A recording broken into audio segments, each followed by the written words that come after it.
de suite, nous accueillons sur ce plateau de Protestants en Fête, plateau radio de Protestants en Fête, Claire Bernol et son invitée, Madame Catherine Trottmann. Bienvenue à toutes les deux. Merci beaucoup. Bonjour Catherine Trottmann. Vous faites partie des personnalités dont on se dit qu'il n'est plus besoin de les présenter, mais je tenterai tout de même un très bref résumé de votre carrière. Vous êtes actuellement membre du conseil municipal de la mairie de Strasbourg, vice-présidente de l'Eurométropole de Strasbourg. Avant cela, vous avez été députée du Bas-Rhin, puis maire, la première femme maire d'une ville de plus de 100 000 habitants, comme le rappelait dernièrement le journal Réforme dans le portrait qui a été publié. Vous avez également été ministre de la Culture et de la Communication, députée européenne jusqu'en 2014. Vous êtes venue à la politique par la théologie et d'ailleurs vous ne cachez pas vos racines protestantes. C'est ce qui amène ma première question. À l'occasion du jubilé de la Réforme, le Rassemblement national protestant en Fête 2017 est placé sous le signe de la fraternité. Fraternité, valeur protestante s'il en est. Vous êtes-vous nourri de ces valeurs au cours de votre carrière politique ? Oui, je peux dire que je m'en suis nourri. D'abord, dans la motivation qui m'a amené dans mes études de théologie à observer pourquoi dans la tradition chrétienne les femmes avaient été à ce point minorées. Et j'ai en particulier travaillé sur le personnage de Salomé, la sage-femme, qui vérifie la virginité de Marie, mais en même temps aussi sur le parcours des femmes dans l'Évangile et dans les traditions disons, non retenues par l'Église, en particulier les traditions gnostiques. J'ai compris qu'il y avait là une réflexion à mener au long cours sur l'égalité entre les hommes et les femmes, sur l'égalité qui a été prônée d'ailleurs par Jésus dans l'Évangile, assez radicale, lorsqu'il, au fond, dit que ce qui crée l'égalité entre les hommes, c'est leur lien à Dieu, leur filiation, mais en même temps aussi leur humanité. Je pense que la fraternité pose la question du sens de l'humanité. À partir du moment où nous ne reconnaissons pas l'autre comme proche, comme frère, nous n'avons pas la possibilité, non plus d'ailleurs en démocratie, de créer le lien de citoyenneté. Et je pense qu'en politique, où j'ai toujours agi de manière laïque, je me suis évidemment inspiré du sens, ce double sens, à la fois certainement spirituel, mais en même temps religieux, si vous voulez, dans la tradition confessionnelle, mais en même temps aussi dans l'héritage républicain auquel les protestants ont contribué, cette expression de l'égalité républicaine qui fait que dans la neutralité citoyenne, chacun se reconnaît comme égal. Concrètement, comment est-ce que ça s'est traduit à l'échelle locale, voire européenne, jusqu'à l'échelle européenne ? Alors, je crois aussi que le protestantisme m'a appris à regarder au-delà de ma ville, de ma région et bien sûr de mon pays. C'est la raison de l'engagement européen, mais c'est la raison aussi de réflexion autour du personnage, par exemple, d'Albert Schweitzer. Je crois qu'il faut dire que les protestants, comme le pasteur Linhart en Nouvelle-Calédonie, ont apporté un regard sur le monde qui était un regard fraternel, qui était un regard de coopération et au-delà de service pour certains d'entre eux, notamment Schweitzer, dans le cadre de l'Embarrainé. Donc on voit que l'appel à une certaine forme, je dirais, d'engagement, de solidarité à l'international a été pour moi extrêmement complémentaire de cet héritage, ou en tout cas de cet engagement qui a été le mien. D'après un sondage qui vient d'être réalisé par Ipsos pour la Fédération protestante de France et le journal Réforme, les protestants affichent des sentiments très contrastés vis-à-vis de l'immigration. Je rappelle quelques chiffres. 70% des chrétiens qui se désignent comme évangéliques estiment qu'il y a trop d'immigrants en France. 63% des autres protestants. En même temps, il y a quand même 60% de l'ensemble des protestants, donc évangéliques compris, qui estiment qu'accueillir les réfugiés de pays en guerre est un devoir. Face à la montée des extrêmes, est-ce que les valeurs humanistes de la Réforme peuvent être encore assez fortes pour faire rempart contre l'obscurantisme ? Nous sommes ici à Strasbourg et il y a 20 ans avait lieu ici au mois de mars une immense manifestation contre le Front National.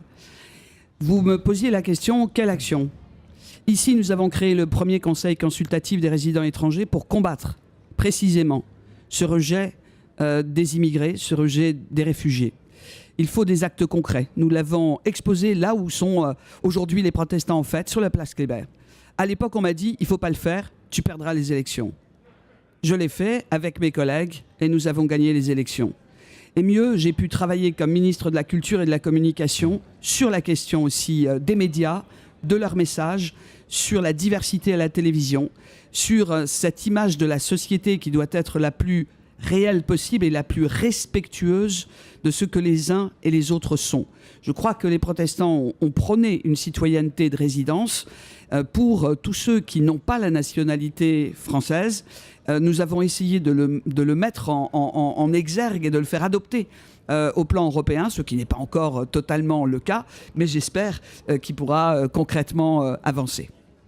Nous venons de parler de fraternité, des valeurs du protestantisme, du rôle que les protestants peuvent jouer en Europe. Je vous propose d'écouter à présent ce que quelques passants savent des protestants et du protestantisme. C'est un micro-trottoir que j'ai réalisé à Lyon. Bonjour Noël, vous êtes avec moi sur la place Carnot à Lyon où se déroule la journée de la fraternité dans le cadre de Protestants 2017. Qu'est-ce que vous connaissez des protestants et du protestantisme ? C'est une séparation d'avec l'Église qui, à l'origine, était catholique. Il y a eu des courants différents, le calvinisme, entre autres, mais ça remonte à mes connaissances scolaires qui sont déjà anciennes. Aujourd'hui, on fête les 500 ans de la Réforme. Est-ce que c'est quelque chose qui a une signification pour vous ou pas tellement ? La Réforme, pour moi, c'est d'abord une réminiscence scolaire avant d'être une réalité concrète dans le quotidien d'aujourd'hui. C'est une forme de schisme originelle au niveau du christianisme. C'est l'Église catholique qui s'est scindée entre, d'un côté, les catholiques que j'appellerais orthodoxes et les protestants qui ont fait sécession. Avec, entre autres, voilà, le calvinisme. Il y a peut-être d'autres courants protestants. Les protestants ont choisi de placer cette fête des 500 ans de la Réforme sous le signe de la fraternité. Est-ce que la fraternité est un mot qui a encore du sens pour vous aujourd'hui ? Ah, tout à fait. Ils deviennent de plus en plus indispensables parce qu'au niveau des mots, on l'utilise, mais au niveau des actions, non. C'est facile de parler de fraternité tant que ça se borne à un discours, mais quand on passe aux actes, à la fraternité... Protestantisme, donc ça m'évoque la religion. Je ne sais pas en quoi ça consiste exactement, mais c'est intéressant de découvrir. Alors moi, ce que je connais des protestants, c'est à travers l'œcuménisme, parce que je suis catholique et que j'ai rencontré les protestants déjà à travers la famille de mon mari et à travers des différentes églises qui à Lyon sont protestantes. Et alors les protestants, c'est très varié, très divers, difficile de les définir par rapport aux catholiques où il y a plus d'unité. C'est la parole au centre, beaucoup la liberté individuelle, la responsabilité individuelle. Alors moi je suis de tradition réformée, donc je connais au départ l'église réformée, puis j'ai découvert l'église luthérienne à travers l'Union, et puis les différents mouvements à travers mes enfants, le scoutisme, et différentes activités qui ont été faites au sein de la FPF ou autres. L'absence d'image, l'absence de Marie, le partage du pain, les chants, le culte protestant, une fois une participation en Suisse. J'étais dans l'église protestante. Après, ce serait peut-être des choses non sécurisées sur l'évangile ou sur l'Ancien Testament. Après, je ne peux pas me positionner vis-à-vis de ça. Moi, personnellement, ça ne m'évoque pas grand-chose en soi parce qu'à la base, je suis de confession catholique. Je ne suis pas pratiquante, mais je connais peu de choses du protestantisme en soi. J'ai été à un mariage protestant. C'était une super cérémonie, je pense moins prout-prout que les cérémonies catholiques, on va dire. Je vais peut-être en froisser certains en disant ça, excusez-moi. Mais en soi, non, je connais pas grand-chose au protestantisme pour le coup. C'était donc un reportage de Claire Bernol à Lyon. Et nous sommes maintenant à Strasbourg, en direct avec vous pendant cette manifestation protestant en fête 2017. Nous retrouvons Claire Bernol et son invitée Catherine Trottmann. Catherine Trottmann, vous venez de découvrir ces réactions avec, en même temps que nos auditeurs. Qu'est-ce qu'elle vous inspire ? Il y a une grande méconnaissance à la fois de notre histoire nationale, du conflit religieux qui est à l'origine de la laïcité républicaine. C'est une ignorance peut-être aussi, mais elle est de notre responsabilité. Les protestants ont souvent été un peu trop discrets, je pense. Mais aussi, la République doit s'intéresser à l'apport de toutes les confessions à sa propre histoire. Et je constate que le colloque qui s'est tenu à Paris a apporté récemment énormément de matière dans la connaissance historique. Donc je crois que cette connaissance, il faut la partager.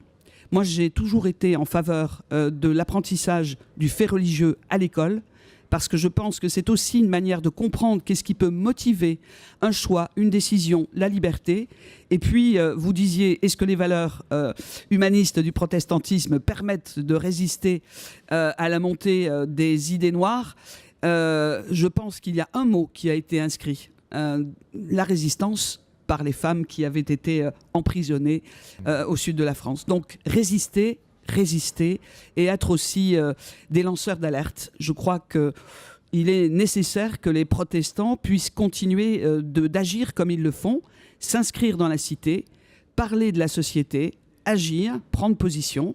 C'est ce qui les caractérise et je pense que c'est ce qui attire aussi beaucoup de gens, non pas simplement par curiosité, mais par volonté de dialogue avec les protestants.